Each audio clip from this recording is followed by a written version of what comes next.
All right, evening everyone. Welcome to another Peaceful Solution Character Education Teacher Certification course. Please be seated. Welcome to all of our friends and family, both here and abroad. It's a great honor and privilege to be here with you again as we continue in the responsibility unit, which is unit number 5 of the intermediate series. And we've covered a lot of great information so far. Of course, we're in chapter 3. Chapter 3 here. We're picking up kind of fresh in that chapter. And we're just going to be going back a little bit just to rehearse what the previous teachers presented in their classes as we move forward, because what we're covering here, if you go back to page 42 in your book, again, you know, we remind everybody you can download that information from the official Peaceful Solution Facebook page. Click on the drop-down menu, and then you're able to pull up every book up to the responsibility, which is what we're covering today, and you can follow right along, print the pages out, or just read them digitally. Maybe split your screens, you know, to make it work. But we want you to be able to follow along with us because, you know, seeing this information, and if you can get a hard copy or print you off a hard copy so that you can make notes in your book where you can cross-reference the points that are made in the classes, and you might even think of things yourself that come to your mind from the previous 4 units that tie into the lessons that we're covering in a particular class, and you can just write those things down and cross-reference it back. That's what we do.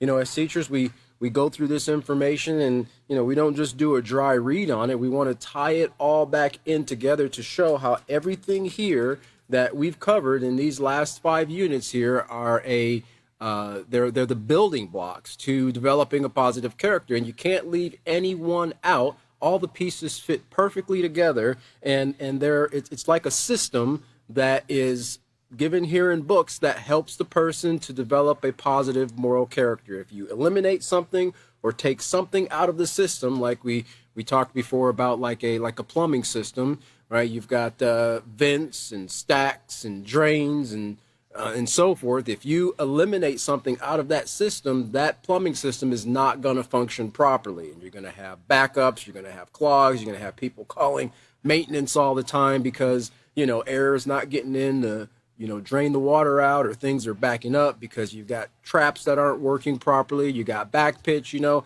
Everything has to be done exactly perfectly according to the system for it to work and get the results, the desired results that the Peaceful Solution promises, you know, a person who listens to, is taught, listens to, and accepts it, receives it. It's interesting. I was covering, we were talking in a class the other day about receiving the information that is taught to you in the class. And one of the definitions of that word receive actually means to subject yourself to, right? To subject yourself to that information, the teaching, the coursework, whatever the case might be. Well, in this case, we're talking about subjecting ourselves to the knowledge that will help us to become better people, okay? And and it's just little bits and pieces like this. As teachers, we have to kind of delve a little bit deeper and have our roots a little more deeper in the soil of knowledge so that we can better express it to our students to help them to understand these concepts, because they're thinking on a 11 through 13-year-old age range, and they don't have the knowledge and experience that us as adults do. And so we can think back to when we were that age, and like William mentioned, you know, you come across the word and in one of the lessons or the definitions or the procedures, and go and look it up. You know, think to yourself, well, you know, that's not a word I use every day, so more than likely most of my students probably don't know what that is either. And this is a part of being a teacher. It's not just to get up there and run our mouths, but even though sometimes the students might think that's all we're doing, you know, but it's to impart knowledge, and it's to care enough to explain clear enough for them to understand the concepts. If we just speak and nobody understands, what have we benefited the class? So that's why we go a little more extensively into this knowledge than just what's superficial on the paper here. But on page 42, we see the title the title of this this chapter here, which is chapter 3, I have a responsibility to myself. And that's what we're focusing on today. And so, like I said, we're going to just do a little bit of a refresher here from the previous previous classes before we get into the portion that hopefully we'll be able to cover today. But if you just look real quick, we're just going to read it. We're not going to go super deep in this, but just read it real quick. It says under introduction, do you know that the choices you make today can affect your future? Responsible choices that uphold your positive growth and development will enable you to become a person of integrity. This would be a perfect time to reinstill into their minds or bring it back as a refresher to the students what that word integrity means, the internalization of positive character traits or positive morals and so forth as seen through our attitudes and our actions. And you find that in the character unit. Irresponsible choices, on the other hand, will eventually lead to regrets. Every time I read that, I think about, I saw a picture of a tattoo that somebody had gotten on their arm or somewhere on their body, and it said no regrets, but it was spelled R-E-G-R-A-T, no regrets. So they were stuck with that for the rest of their life for probably making an impulsive, drunken decision, to do something under the influence, more than likely, probably of friends. And we're going to talk a little bit about that peer pressure and that desire to conform, and why our students need to be aware of those influences. They're not going anywhere, right? They're not going to be able to control the influences that they're continuously bombarded with. They're not going to be able to control the thoughts and the feelings and the desires and the words that come out of the mouths of their peers. But they do have control over what they accept, what they choose to focus on, and what they choose to ignore, okay? And how they choose to respond when they're faced with some type of negative peer pressure, right? The positive peer pressure, excellent, great. If it was a perfect world, every peer pressure and type of conformity would be positive. But that's not what we're in right now in society. So we want to give them both sides so they can make an educated decision. First, to be able to recognize the difference between the two. They can't do that unless they have the knowledge to, they have to have the knowledge to have the morals that are taught in the peaceful solution, as we learned in the self-control unit and the character unit. It's mentioned in both. It's like the dividing line that separates right behavior from wrong behavior, right? The rules, the morals, the rules, they tell you, they help you to understand what's beneficial and acceptable, what's not, and what's harmful, okay? So to get them on that point to begin with, they'd have to be taught that. We can't expect them to just figure it out, Well, you're 15 or you're 12, figure it out. Come on, get some backbone. Helps build character. Some of the crazy statements you hear in society. Well, you can't build character without education. And so it says here, you are responsible for the choices you make. Remember what we talked about in the response earlier in the responsibility unit, not pointing the finger, not pointing the blame. Yeah, you could be around a group of friends and everybody's doing something. Everybody's doing something and you choose to do that too, and then everybody gets in trouble. You can't go and say, well, that was the first person to do it, right? Or you're going down the road and everybody's doing 95 and you're the one that get pulled over and you want to say, well, there's 5 other cars doing 95 miles an hour and you pull me over? Who made the choice to do 95 in your car? Everybody else? No, you did. So sometimes it might be a little bit difficult, and this is kind of, I guess you might want to call it, for lack of better words, human nature, right? To want to instantly defend ourselves, instantly keep ourselves from being seen as being in the wrong, right? And so we quick to divert that attention, we'll point at somebody else. Well, officer, why are you pulling me over? This guy passed me doing 120, right? Well, I caught you. Maybe if you're doing 120, I would have caught. No, I'm just joking. No. Like these people who drive these Hellcats and stuff like that, outrunning the cops and everything. Those things, they have their consequences. They have their consequences, and they might think they got away, that one time, but the speed was only a result of a series of immoral choices prior to that. So I can guarantee you there's other things in their life that they're doing that are against the rules that is going to bring trouble if it already hasn't brought trouble into their lives. Them speeding away from the cops, that was just a symptom of something else, right? So everything we do, remember what we covered, there's consequences and rewards. To every cause, there's an effect, right? To every action, there's a reaction and so forth. So we might think about it, and some of the consequences, they might be immediate. Sometimes they're delayed. So just because we don't see a consequence immediately doesn't mean that we've gotten away with it because of the, like Chris talked about, some of the abuses that take place, in families. It's not just the victim that suffers the harm. The abuser suffers the harm inside their mind, their heart as well. All right. So you are responsible for the choices you make in regards to how you conduct your life and what you choose to conform to. Well, again, remember what we talked about in regards to this conformity here. Let me read. Let's go to slide 1, 2, 3 real quick, just to refresh our memory there on conformity.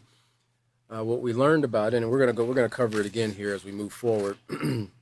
But conformity simply is to change your behavior and attitude to be in agreement with certain standards or customs. So, there is a certain degree of acceptance of the things that you see, you hear, you're influenced by, in order for this conformity to take place, right? If you reject it, because part of the definition is to be in agreement. So if you're being subjected to an influence, whether it's something in your environment or it's something coming forth from your peers, your friends, in order for you to get to that stage of conforming, you have to agree with it.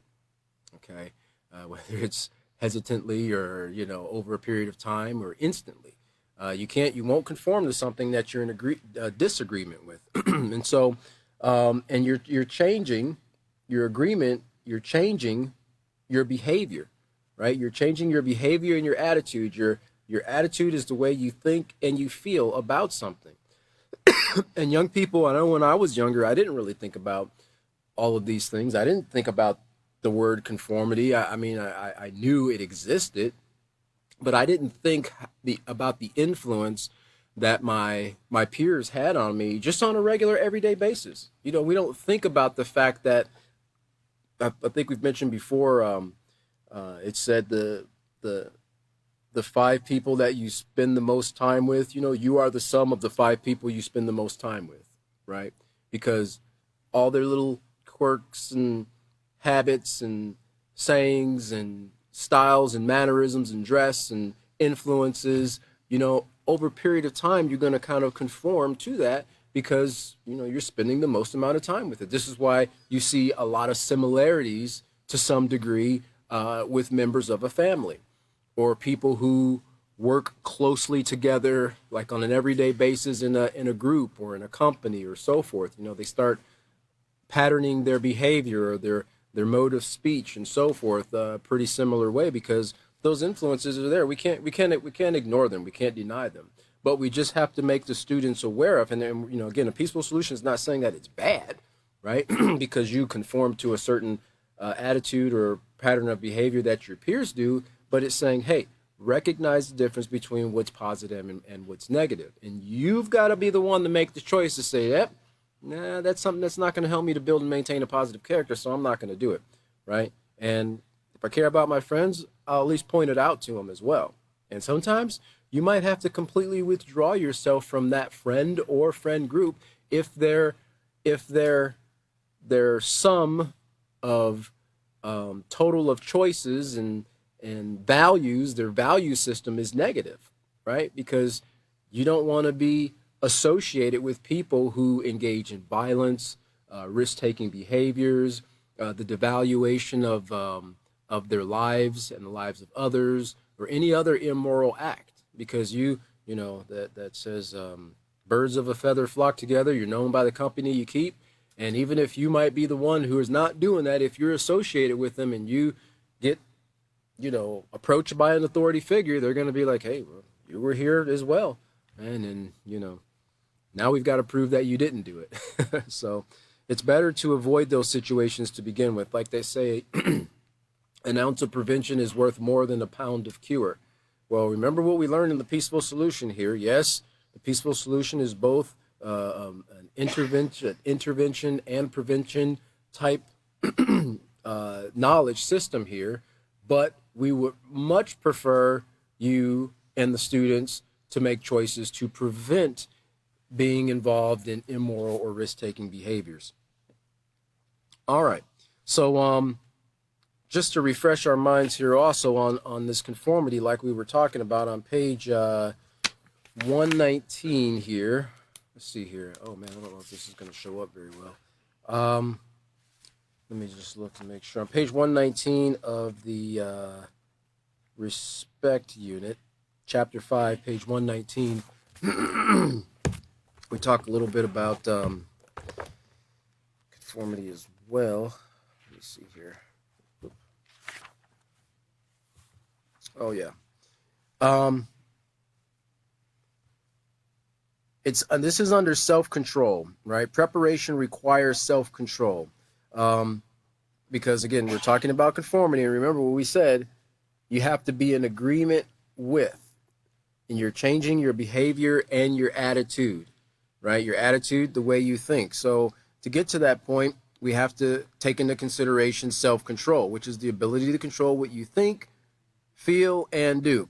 The foundation of self-control rests on moral principles, which we talked about a little bit earlier, and you must control your thoughts, feelings, and actions in order to be a moral person who demonstrates concern for yourself, others, and the environment. So, in that second sentence there, it says you must control your thoughts, right? If you want to conform, that's your choice.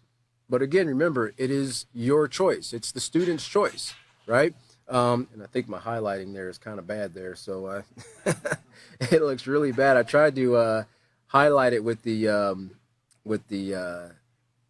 paint thing, but it looks like I made a sloppy mess there. But but you've got the information there in your self-control unit. And then the second part there, second paragraph there, it says self-control plays an important role in learning how to respond to negative, disrespectful behavior. Now, your students might not think about this, but if they're being negatively influenced to engage in some type of behavior that can bring harm to them, right? That's also a form of disrespect. So they've got to recognize that as well. When you consistently use self-control, you can avoid acting impulsively. And remember what acting impulsively is, right? Not acting without thinking, but acting without considering what? The consequences. That's right. And I know you guys said that online too, but thank you. Acting without considering the consequences, and avoid the trap of disrespect. And one of the things that we're talking about here is having responsibility for myself. And getting the student to understand that in order to also have this responsibility for themselves, they've got to take everything into consideration that we've learned from the character unit all the way up to the responsibility unit, including, having self-respect, exercising self-control to demonstrate self-respect, to accept themselves as a unique individual who has the ability to contribute to society, to value themselves, to understand that they are important and that they can bring value. They have value and they can bring value to other people. And to have this respect for themselves, they've got to understand these things, which only comes through being taught it, being educated, and so forth. Let's see, did I want to cover something else in there? Oh yes, underneath the fireman there, it says the first step in practicing self-control is to become aware of your thoughts, right? The thoughts are so powerful, and so many times we kind of allow our thoughts to just run away, right? We allow them to run away, and we don't focus on certain things, and then we can allow ourselves to get into situations where we go, oh wait, oh man, I didn't mean to do that, or I didn't mean to say that, kind of like and this is not necessarily a bad thing, but just to show a simple example of how we allow our thoughts to run away with us, and we can get off track. You're in one room, and you say, "Oh man, I need to go grab my watch out of the other room," and then in the process of leaving that room to go to the next room, instead of focusing on grabbing the watch, you're thinking about other things. Man, oh, those windows, they need to be cleaned. Man, what is this stuff on the floor here? And then you get into the room, and you're like, all right, so what did I come in here for? That's not just a sign of old age, man. That's just allowing our thoughts to get away with us. And you know what occurred? Your subconscious mind knows what you're wanting to do, but since don't have that direct link to our subconscious mind, it continued to bring you to the room. Now, consciously, you can't remember I walked in here, you might actually be standing right in the place where your watch is, but you don't remember why you came into that room. So what do? We walk back to the first room to begin with, right? Hoping that something will trigger our thoughts to help us to remember, oh, that's right, I needed to go get my watch, right? And then you're focused, and you go back and you go get your watch. So we have to be mindful of that, because this can occur in life. We can become side-railed, if we determine in our minds to develop and maintain a positive character, but then all these pretty little sparkly things take place. And you know how it is with young people. We were all that age once, this music or this thing over here that looks fun, and this like that. This is so cool, and my friends are talking about this, and I'd like to try this. And next thing you know, you've totally lost the focus on, I need to maintain a positive character. I need to not allow myself to be influenced by negative peer pressure or conformity. And there you go, right? So it's a lot of work. It's a lot of challenge, because there's a lot of things in our environment, and I'm talking on a global level, just a societal level, there's a lot of things that can distract us. So it requires a lot of focus and a lot of willpower. And it's not like it necessarily has to be done that way forever. Not to say we never pay attention to our thoughts, but at least until it becomes a habit. And then once it's a habit, then you don't really have to put as much effort, not to say you don't have to think, but you don't have to put as much effort in doing the things or reminding yourselves of the things that helps you to maintain a positive character. And that's the main goal here. And so it says, be aware of your thoughts, because your thoughts affect your feelings, and your feelings can lead, right? The peaceful solution doesn't say that your feelings are 100% definitely, without a doubt, under any circumstance, lead to an action. But we do understand, and we want our students to understand, because they don't all the time reverse engineer what they've done. But we sometimes have to carry them back through and say, listen, the reason you did this is because it was a response to how you felt about something. And this feeling came about because of your thoughts. Now, who knows what triggered the thoughts? Something you saw, something you heard, something you smell. Usually those things are impacted by our five senses, a memory, whatever the case might be. But that started the process of leading to them carrying out that action, making that decision, right? They had a choice to make. They had an option between one or more things to pick. And then they decided, I'm going to choose this one and act in this way, whether it was responsibly or irresponsibly. But at the end of the day, they're the ones that hold that card for that decision that they make, right? And even if they're not educated about it, even if they did it in ignorance, they still have to be responsible for their choices. And then that's where we come in as teachers and say, listen, I know you didn't know this, but this is the reason for this. Now, this is what you need to do to guard your mind, to set your mind in advance, to make better choices so that you don't end up in the same situation again. Because if they continue to use the same pattern of thinking to improve their lives, they're not going to improve their lives. They've got to change their pattern of thinking. And this is where putting this knowledge, these resources of what we're learning here in the character education program comes into play. All right. So that's a little bit about conformity. Conformity, obviously, is not just a sudden thing, but it comes with thoughts and influences, and of course, getting to the point where we're also in agreement with the things we're hearing. Let's look down to the third paragraph there on page 42, back into our responsibility unit. And it says, you have an obligation to yourself to continuously seek ways to develop and improve your character. So this is what we're talking about here in developing and having responsibility for myself. To do this, you must be accountable for your actions, to give account to why you did something or why you didn't do something.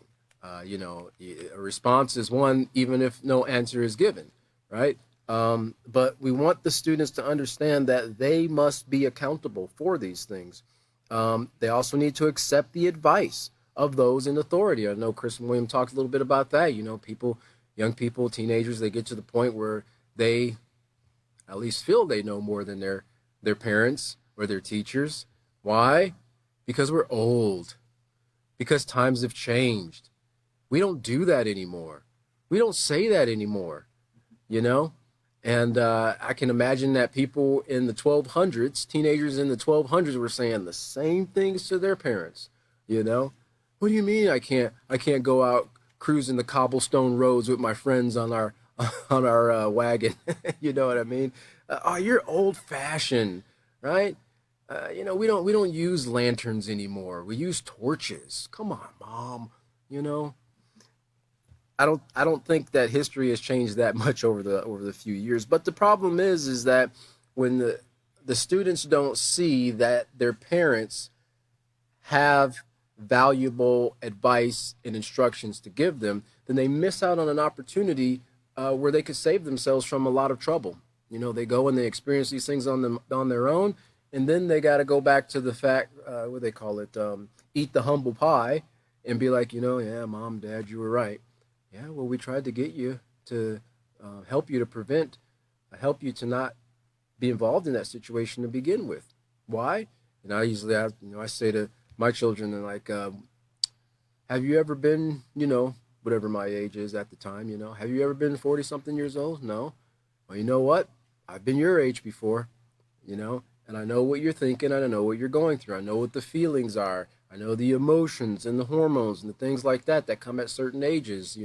I kind of have a general idea because these influences and these pulls are pretty much universal. All across the globe, young people at those ages, they have these pulls and these desires to try to kind of seek acceptance outside the home and kind of, strike their own path, so to speak. So we have to gently remind them of these things and help them to see that, those who are in authority are responsible for, right? They care for, they're in charge of the well-being and the direction of that child, right? We're not their enemies. It is a great thing for teachers and parents to be friends with their students, with their children. I've heard the statement before in school growing up, I'm not here to be your friend. I'm here to be your teacher. It's like, what's wrong with being a friend with your teacher? There's absolutely nothing wrong with that. Or parents, I'm not your friend. I'm your parent. Well, shoot, sounds like a bad parent to me. A parent should be your friend. In fact, I've heard many times, children say, Dad, you're my best friend, and I'm like, well, all right, I'm glad. We'll see how that is when you're 15, But when they're young, they look up to you, right? They look, and you want to kind of try to maintain that image in the eyes of the student, of the child. But you can only do it by maintaining the integrity in the practicing and in the teaching of the principles that we're learning here. If you start diverting and going off and doing something else and not practicing what you preach, they're going to see that. And they're going to think that you're a hypocrite. In fact, you would be considered that if you do something different than uphold those positive moral characteristics. So it says here, accept the advice of those who are in authority and use self-control to make proper decisions. You must be willing to follow the rules and guidelines that dictate morals and proper conduct. Now, again, it's not just any rules and guidelines, because you've got rules of the street, you've got rules in prison, you've got rules in the neighborhood, you have certain rules that might be established in a family, right? There's a lot of dysfunctional families out there. Oh, somebody did this or somebody said a bad word. Now everybody gets to take a punch at old Johnny over here, right? All right, Johnny, now that'll teach you. Don't say no bad words anymore. We're all going to punch you, right? And there's things like that that takes place in dysfunctional homes. So the key here to help them to understand is that these rules and guidelines must dictate moral and proper conduct, okay? Which means that they're not going to bring harm to themselves, others, or the environment. Now, when you hold yourself, so here we're putting a little more accountability on the student here. You have to hold yourself to a high standard. As teachers, yeah, we hold our students up to a high standard. Even if they come in and they're ground level and they don't know anything about character education, right? We still hold them up. We build them up. We teach them. We guide them. We know that they have the ability and the potential to become, great students. But they have to see that within themselves. And many times they don't, because sometimes they come from difficult, dysfunctional environments where they've been devalued probably for the majority of, if not all, their lives. So when you hold yourself to a high standard, you are being responsible for the gift of life you have been given. And of course, there's a great reminder here in the character unit on chapter 1, page 8, when we talk about morality here. On page 8, it says, moral principles in regards to human life means acknowledging and accepting that life is valuable and that all people have the potential to contribute to society. When you have a moral attitude towards others, you accept and appreciate that they have the right to live in peace, safety, and security. You can demonstrate a moral attitude by being respectful towards all people. This means not taking advantage of others, but rather showing them care and concern. But we're talking about, I have responsibility to myself. Here. Let's look over to page 9 here, chapter 1. In the second paragraph here, it says, did you know that in addition to showing this attitude towards others, individuals could also display this same, we're talking about a moral attitude towards themselves. Choices that involve risk-taking behaviors, such as premarital sex and drug and alcohol abuse are examples of ways in which millions of people devalue their own lives. These behaviors are the leading causes of sexually transmitted diseases, degeneration of the mind and health, and dangerous driving practices, all of which can lead to death. Self-mutilation, which is to willfully cut one's own body, and suicide are additional ways in which an individual can devalue their own lives. So obviously doing, the opposite of those things, like we just read here on the page 8, shows morality. And we can show this morality not only to others, but also to ourselves. But the person can also show immorality not only to others, but also to themselves as well. So let's move back over here to, we talked about abuse in the family. Chris covered that in the last class, and the ups and downs of conformity. And we covered there what conformity is, which means to change your behavior and attitude to be in agreement with certain standards and customs. And we got, he closed out last class with that negative conformity and peer pressure there at the very first paragraph in page 47 at the bottom there. It says, just what does negative conformity have to do with being responsible to myself? Sometimes our need to fit in and belong can lead to making choices that can result in regrets. Remember, some forms of conformity are negative. Negative conformity can be harmful, dangerous, and even life-threatening.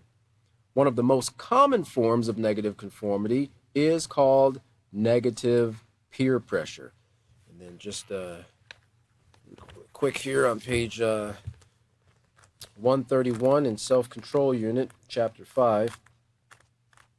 You see, we talked a little bit about that as well. I think maybe William or Chris covered that as well. At the very top here, it says, it is important to understand that peer pressure is not necessarily an external force. And I know we talked about this in the Self-Control Unit, and it's been covered several times. It is actually the pressure that we put on our own selves to feel accepted and to fit in. And this is why that responsibility or that accountability is on the individual, because your friends, yes, they're influences to you. They might try to get you to say something or do something or to dress a certain way or to go somewhere or to engage in activity. But the reason you do it is because you want to be accepted and fit in, right? If you didn't want to be accepted and fit in, saying this to the students, then you wouldn't make that choice. This is why we go back to the word agreement with, the words agreement with in the definition of conformity. All right. So I think Chris covered that in the last class on page 130, conformity and peer pressure, and showing a little bit more detail about this influence and how it plays a role in what we conform to, right? And so that's a great opportunity to go back and keep that in the kind of in the forefront of your students' minds. So when they read these words, they're not just scanning over them. They when they hear peer pressure, they understand where it comes from. They understand how it affects them. And even in their minds, they can kind of role play mentally, so to speak. And this is why those activities are given here with the role plays and the enrichment activities and so forth, to get the student's mind to thinking, well, how would I handle myself in this situation? It's not about handling other people. Remember, we can't do anything to change other people in their behavior or even the way they think, but we can control how we think, feel, and act, right? And we can be an influence. We can be a positive influence. A person can be a positive influence, but that just because you're that influence doesn't mean the person's going to change, right? And so that goes back to tying into acceptance as well. But we should always strive to be, that's what a true friend is, right? A true friend, motivates and encourages a person to develop and maintain positive moral characters, to set positive goals and to stick with them and so forth. Everything that has to do with building and maintaining a positive character, staying out of trouble, that's what a true friend does, right? That's who they are. All right, so that's page 47. Let's go back here to our lesson plan here. Pick us up where we're starting off today. And this is lesson plan 5, or lesson plan 3, page 3, procedure 5. And it says, tell students that in addition to being accountable for their actions and accepting no for an answer, they must also be aware of negative conformity and peer pressure. Have students turn to and read the sections Ups and Downs of Conformity found on page 47 through 48, and allow students to complete the exercise on page 48 and discuss the similarities. All right, so let's turn to 48 because that's where we're going to pick up with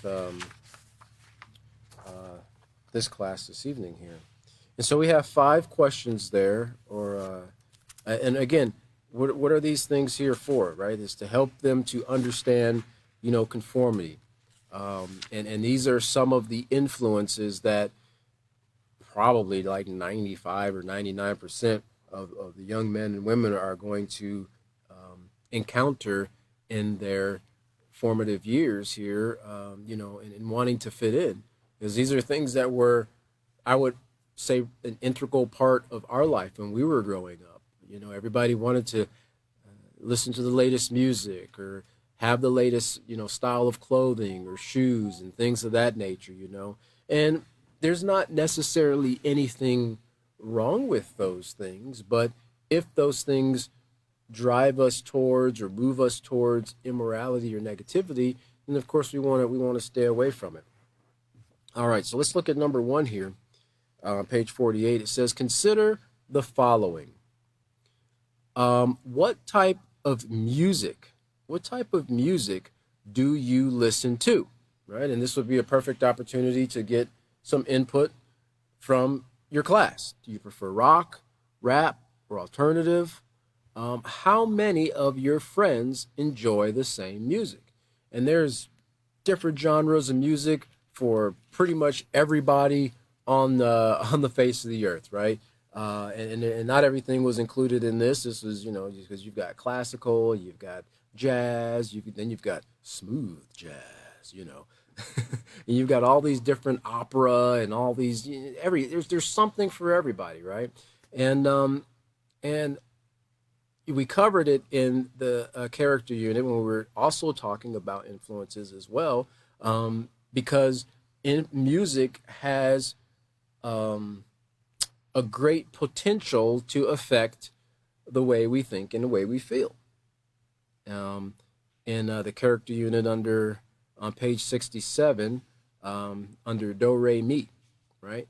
And how music is so powerful, and it's more than just a great beat. You know, it affects people, and it can affect them in both a positive or negative way, depending on what type of music that they listen to and what lyrics are included in that music. Because sometimes people, they're focused so much on how great a song or a track sounds that they're not always necessarily paying attention to the lyrics.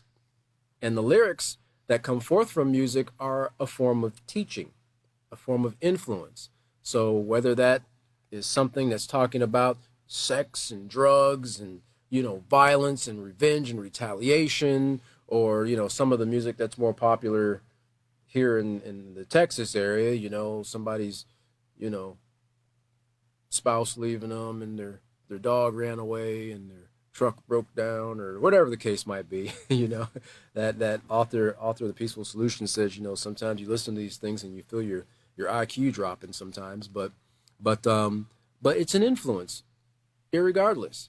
Now again, there are forms of music that are positive, and scientific study has shown that certain types of music actually boost your capacity for learning and retention. I can pretty much guarantee you it's not death metal, right?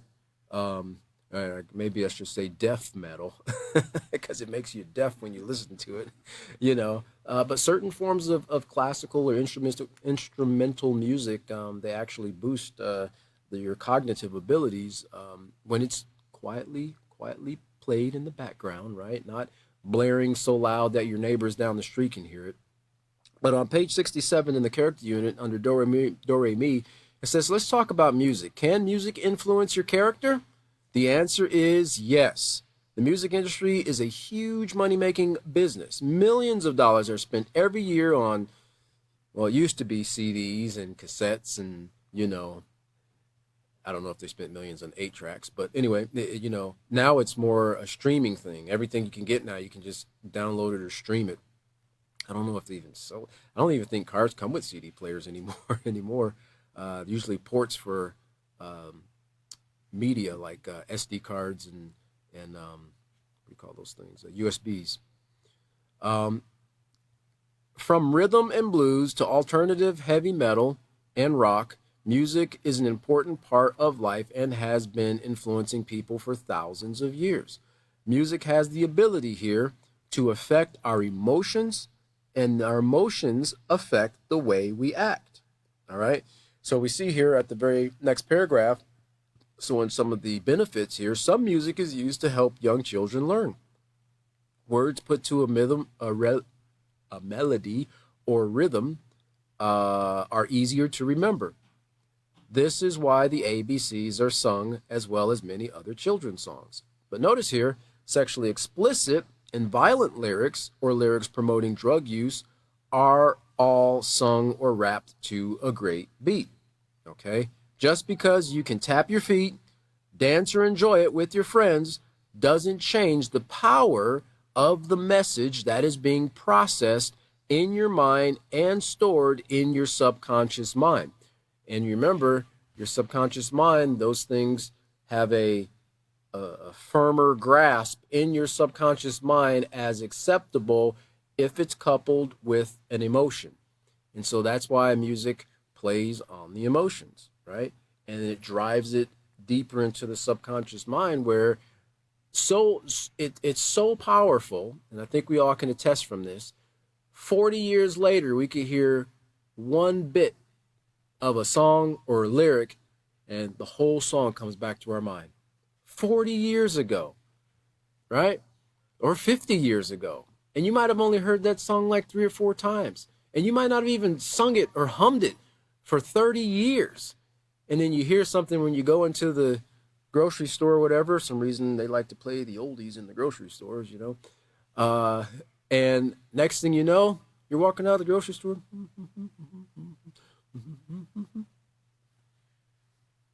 Man, I haven't thought about that song in years. And you remembered every single word, every beat, and you knew how it was going to be laid out. That's how powerful the influence of music is and how it can drive into the subconscious mind and stick there. But it says it doesn't change the power of the message that is being processed in your mind and stored in your subconscious mind. And you remember when we talked about communication and we talked about body language and how only 7% that's paid attention to or received are the words that are said. The other 93% is the great beat, the dancers, the way the person looks, you know, and this is what catches people's eyes, and they don't process the words. They don't process the message that is coming to them because, man, oh man, that guy is just so cool, right? Or that singer is, you know, man, the way they just really belt those notes out and the beats is just so great. Yeah, you miss all the other stuff. You miss the important thing, which is what message are they sending into your mind or subconscious mind? Okay, see, this is why as we become educated, we stop and think a little bit more and say, okay, now what's the message behind this? What am I actually being influenced to or not to do, right? We're not going to take it and all these other things, you know, at school, we hate authority, you know, rebelling against authority and so forth. And, you know, a lot of those messages came from the music, still do come from the music, even to this day, you know, forget the law enforcement and all these, radio edit version there, you know, all these other things, forget law enforcement and, music that's used during times of uprising and so forth, right? So we have to be very careful about that. And that's not saying all music's bad. So ask yourself, how do you think listening to songs with explicit lyrics affects your character? So your students have to take those things into consideration. And so number 2 there, it says, what type of clothes do you wear? Do you prefer the gothic or grunge look, or possibly something more preppy or modest? How many of your friends wear the same types of clothes? And sometimes I noticed this within myself, you know, when I spent a great deal of time around certain groups of people, I found myself kind of, you know, well, let me check out those types of shoes, or let me check out those types of pants and things like that. And, you know, I never rode a skateboard or anything like that, but then I was like, yeah, man, maybe I should start riding a skateboard, you know, hard to do on brick roads, you know, but, I guess it can be done with the right type of wheels, but those things are influences as well. And I didn't bring the article here. Let me make sure I didn't. I might have. Oh yeah, I did. Well, let me back up real quick. I wanted to mention something I mentioned this in another class, but I wanted to mention it in regards to the power and the influence of music. It's the slide. How many of you, some of you probably already have, but how many of you have actually heard of the term sonic bloom? Sonic bloom, not sonic boom that you get from high speed breaking the sound barrier, but sonic bloom. If we look at the slide there, sonic bloom, what is it? It says musical sounds designed to boost plant growth. That's what it's in regards to. It says the discoverer of sonic bloom, which was Dan Carlson, discovered that specific sound frequencies mimic the dawn chorus of bird songs. These frequencies encourage the plants to open their leaf stomata, boosting their intake of morning dew and gentle organic foliar fertilizers. Now, this is not, and I use the word discover because it was in existence from the beginning. We just caught up. We just caught up to it. You know why? Because he was questioning this. Dan Carlson guy was a farmer, questioning why is it that the birds start singing at, an hour, 30 minutes, 45 minutes before the sun comes up. And he discovered over a lot of research that, wow, the plants actually react to that singing. It kind of wakes the plants up so they can start to receive nutrients. Now, the birds aren't talking. I mean, I guess they technically are talking to the plants, but they're not touching the plants. Right? They're not going and flapping their wings over the plants or doing anything physical, but the frequency that comes from those bird songs actually starts the process of waking that plant up so it can receive the benefits from its environment. Not just what comes from the soil, but the things that comes from the atmosphere and so forth. And then here's some of the benefits of sonic bloom. It says it stimulates plant growth. It's the next slide there. More effectively than any other known agent. It dramatically increases flowering and fruiting productivity, leading to increased yields, better uniformity of fruit and vegetable size, stimulates the genetic memories of cells to produce dynamic adaptations to unfavorable conditions. In other words, they can grow even in very harsh environments. It increased resistance to disease, increases the number of blooms, extending growing season in cold climates, decrease or remove the need for pesticides, and increase shelf life of fruits and veggies. And it also has an increased results with every seed generation. So it doesn't matter what generation or what type of seed it is. This is shown to have a positive influence on plants.